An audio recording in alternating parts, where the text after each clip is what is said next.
History of MMM, how it all began. Starting up of MMM, in 1989, Moscow Executive Committee in Leninsky District registered MMM as a cooperative society. It is in Russia.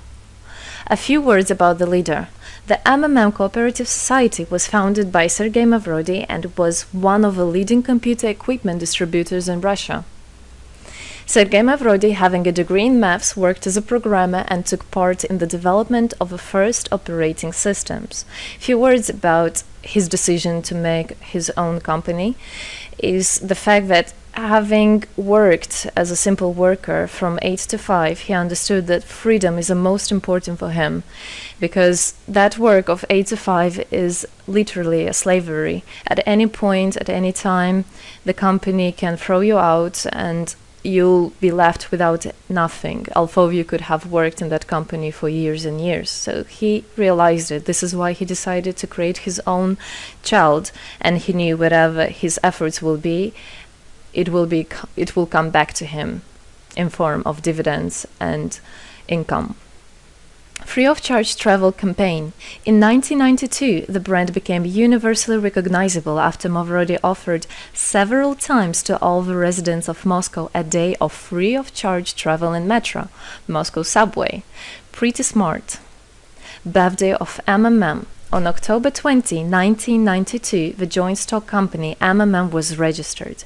In fact, it is a birthday of MMM in the traditional form in which people got used to consider it. The shares of MMM on sale. February 1st, 1994, the shares of MMM went on sale, and people immediately began to buy them. Moreover, the company willingly bought them back on a new, higher rate, which grew very fast at about 100% per month. The company's principle today is always more expensive than yesterday worked perfectly. Few words about that. Why did he do that? As you might know, in 1991, the Soviet Union fell.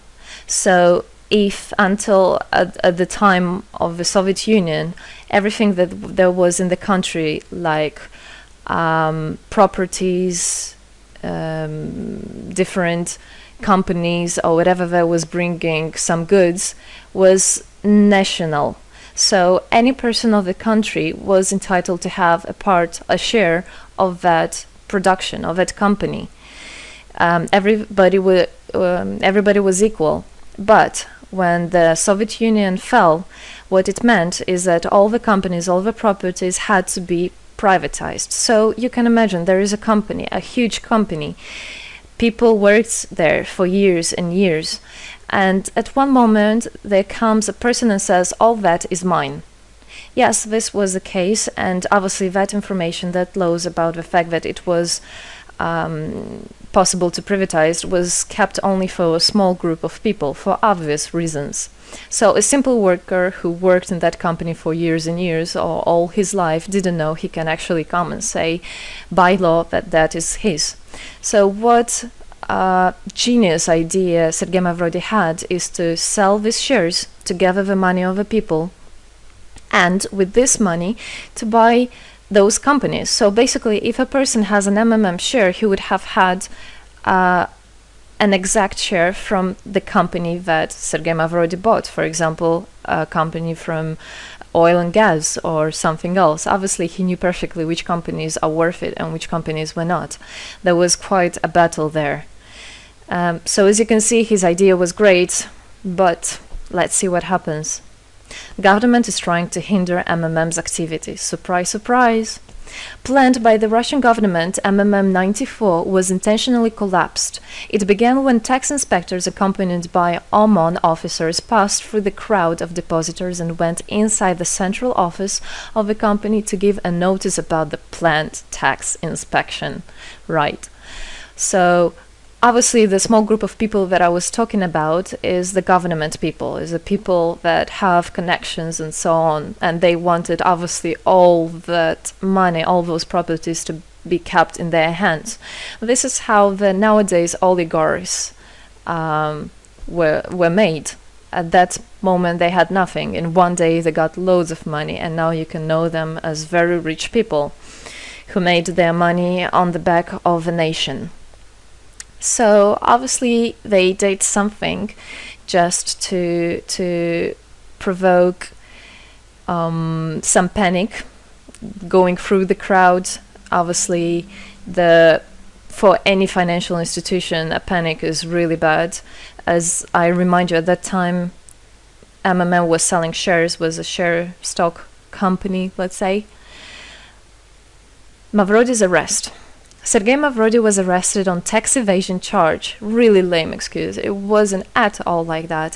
What happened, even the person that was in charge with giving the arrest, he told him that there was no other option for them. They had to do something, even though it was illegal what they were doing, but they had to do it as they were afraid of him.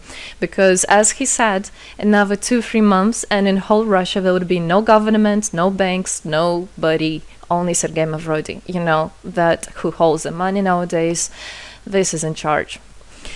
So he was arrested, and his arrest was broadcasted live on all TV channels, obviously to show off more, to show people how bad he is, and actually the government didn't do anything wrong.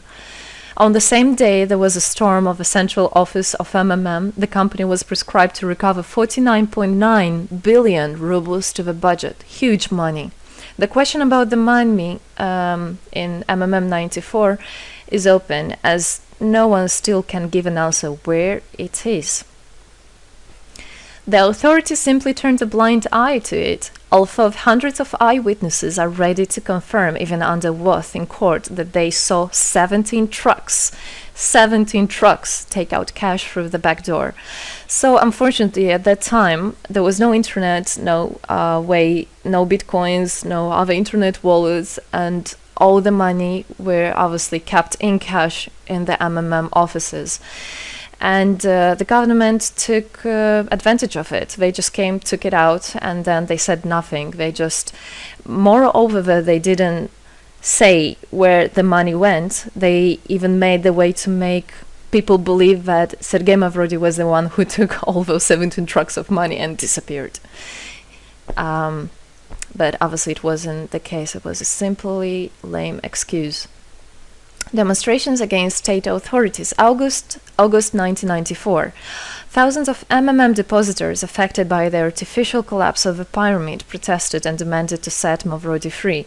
Actually, Mavrody could have used his powers and do bigger protests, but he decided not to do that, as that would made as obvious a different protests of this type. Could be people injured or even killed, so he decided not to use people in this purpose. It was very noble from him to do that. MMM leader became a deputy. However, he found a way to get out of the prison. Being imprisoned, Sergei Mavrody had managed to register as a candidate for a deputy of the State Duma and was released from prison. He won the elections by a landslide and became the deputy of the State Duma of the first convocation. So, as a deputy in Russia, they have privileges. This is why, becoming a deputy, he was set free. The State Duma is against Mavrody. Surprise, surprise! The State Duma deputies deprived Sergei Mavrody of his deputy plenary powers due to his permanent absence at the Duma's meetings. That incident was the only one in New Russia's history. Sergei Mavrody wasn't interested at all in politics. It's not, he hates politics, as he said it many times. So he became a deputy only for the reason to get out of a prison. That's it. He wasn't interested to go at their meetings, as he himself considered as well the people there as being quite silly and not worthy to spend time with. But this was another lame excuse for them to deprive him by saying that he is absent. A candidate for presidency. The Central Election Commission registered the authorized representatives of the initiative group that had nominated Mavrody as a candidate for the president of Russia, but subsequently rejected a significant part of the signatures in the support of a candidate, and his registration was renounced. So, for obvious reasons, they did that again. They weren't interested into having a fair president, a fair leader on top of their head. Revival of MMM, January 2011. Sergei Mavrody renounced launching a new launching a new project of MMM 2011, Together We Change the World. Previously, there were simply no analogs of similar systems in the world. The film about MMM, the launch of a project fell in the same time interval with the release of Russian film about MMM Pyramid, the plot of which is based on the eponymous book in which the history of MMM is disclosed by Sergei Mavrodi. So he wrote a book, and there is a movie which I highly recommend you to watch. You can find it online on YouTube. MMM is building a new, fair financial order. June 2012, the activity of MMM made a lot of banks collapse and a huge outflow of funds from deposit accounts happened. The system numbered more than 35 million members at the time. For obvious reasons, the fight against the system started. It suffered the same fate as MMM 94, eventually collapsed. So what happened? A lot of banks, as I already said, had a huge outflow, and another minus of the system of that time was that it wasn't really quite a community, because the money was still kept by the managers in MMM. So it wasn't the same idea as it is now, comparing it now, where people exchange money between themselves. You don't need to put it in a central account. At that time, there were central accounts, and it was again used by the banks. They simply blocked those accounts that they identified as being of MMM and took all the money away, and that's it. There were no other discussion about that. Again, huge loss of money. People lost a lot of money. Sergei Mavrodi didn't get all of them. It was again the banks that took the advantage of it. MMM 2012 is just the beginning. I'll be back. Sergei Mavrodi announced the launch of a completely new MMM, World Mutual Aid Fund, MMM community. It speeded up since the first day, showing crazy dynamics on new members' registration. It has been decided to send 10% of the whole turnover on payments to the affected members of MMM 2011. So again, another genius idea. In order not to make central accounts, in order not to gather the money somewhere, now the money are spread directly between participant itself. You can just check in your account online whom you should transfer the money to. So MMM now is connecting all the people between themselves in exchange, so that they can exchange the money and get benefits of it. It's amazing and it's crazy, but it is true. MMM is growing. Some short facts. 2012, MMM started its development in India. It had great, huge developments. 2012-2013, following India, MMM Bangladesh was launched as well.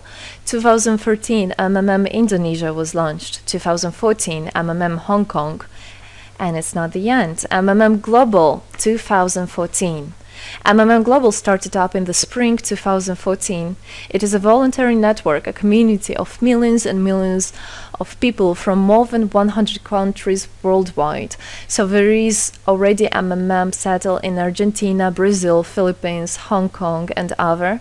And all the rest of people in the world from all the countries of the world are able to participate as well. So they rebelled against the financial slavery and combined their money for this purpose. So how it is possible? MMM, the Republic of Bitcoin. Bitcoin is another genius idea to set the world free.